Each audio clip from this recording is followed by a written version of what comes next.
MUSU election. maheiroisingna hak. MUSU election. Election. maheiroisingna hak. MUSU election. maheiroisingna hak. maheiroisingna hak. athubada MUSU election. maheiroisingna hak. maheiroisingna hak. matik chadaba vice chancellor. Student Union election conduct tawba ngamdaba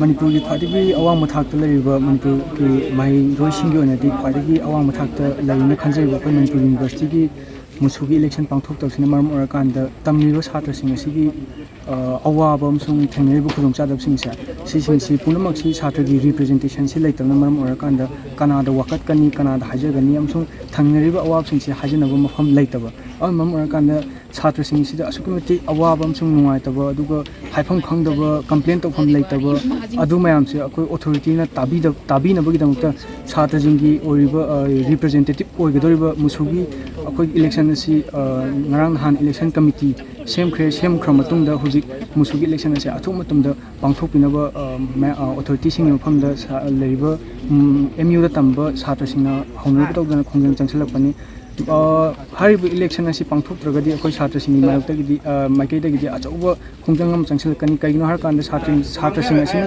अपिकपा थाक्तगी हरकांदा अचौबा थाक्तबुक्ता सोइरिबा असोइबा अवाबा तारिबा हॉस्टेलदगी हरकांदा department दा थेंगरिबा अवाबसिंग असे छात्रसिंग असिगिदि complain तौफम लैतम मरम ओरकांदा मफम खंग वकतपम लैत्रबा छात्रसिंग असिना authority मफमदंग असि वकत लाक्सा अथुबदा तौरक्त्रगदि यामना obvious ओइना अखोय छात्रसिंगदि तानफम लैते अखोय authority तानब नतना सिदिना सिदि सुनतंगी छात्रसिंगना तौबियो हाइना लाक्चबा खतंगनि कइगुम मखा ताना तौरक्त्रगदि यामना सिदगी हेनबा अकन अकन khongjangसिंग चांचलकनि छात्रसिंगि हक्ति कनामतन मत्पे यारोय छात्रसिंग अखोयना अहेनबा हक पिबियो हामनति लैरिबा छात्रसिंगि हकसे सि खतंग मयक सेंग पिबियो ना अदुमा हाजो